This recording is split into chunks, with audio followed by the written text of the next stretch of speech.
সন্ময়দা, মমতা বন্দ্যোপাধ্যায়ের এই প্যাটার্ন, যে মিথ্যা বলার প্যাটার্ন, এই যে সিরিয়াল মিথ্যাচার, এই মিথ্যাচার তিনটে শোনালাম। মিথ্যাচার কেন বলছি? কারণ প্রামাণিক নয়। এর মধ্যে কি কোনোটা সত্যি হলেও হতে পারে, নাকি জনবিচারে মমতা বন্দ্যোপাধ্যায় পিছিয়ে পড়ছেন বলে মিথ্যাচার করছেন? না কিশোর, আমি একটা জিনিস বলি, সেটা হচ্ছে মমতা বন্দ্যোপাধ্যায় প্যানিকের পেছনে একটা কারণ আছে কিশোর।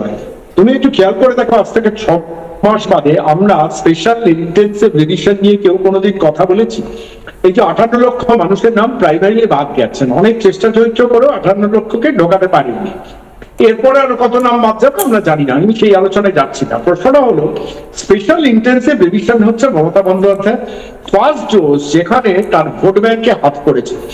সেকেন্ড যেটা কিশোর হয়, মমতার আজকের এই বয়ানটা আমি শুনছিলাম, এই প্যানিকের পেছনে আরেকটা কাজ করছে, সেটা হচ্ছে মাইনরিটি ভোটারদের নিয়ে খেলাটা।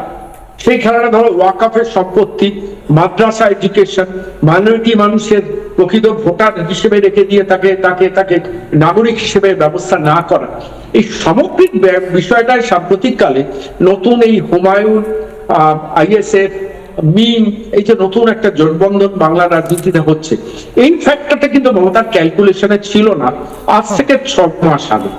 এই দুটো জিনিস কিন্তু আমার কাছে মনে হয়েছে। পয়েন্ট নাম্বার 1 এক্স ফ্যাক্টর হচ্ছে এসআইআর, সেকেন্ড এক্স ফ্যাক্টর হচ্ছে এই নতুন মাইনরিটি ভোটারদের অ্যাসেম্বল করার প্রক্রিয়া। ফলত এই দুটো মমতা বন্দ্যোপাধ্যায়কে বিচলিত করেছে।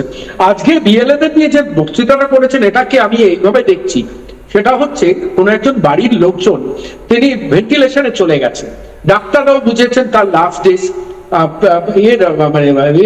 যারা পেশেন্টের বাড়ির লোক তারাও বুঝেছেন লাস্ট ডেজ।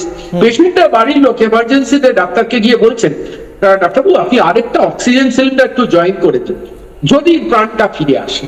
তো মমতা বন্দ্যোপাধ্যায় তৃণমূল কংগ্রেসের অবস্থা এখন হয়েছে তাই, যে অ্যাডিশনাল একটা অক্সিজেন সিলিন্ডার যোগানোর চেষ্টা করছে নেতাজি ইন্ডোর স্টেডিয়ামে বিএলএদের নিয়ে।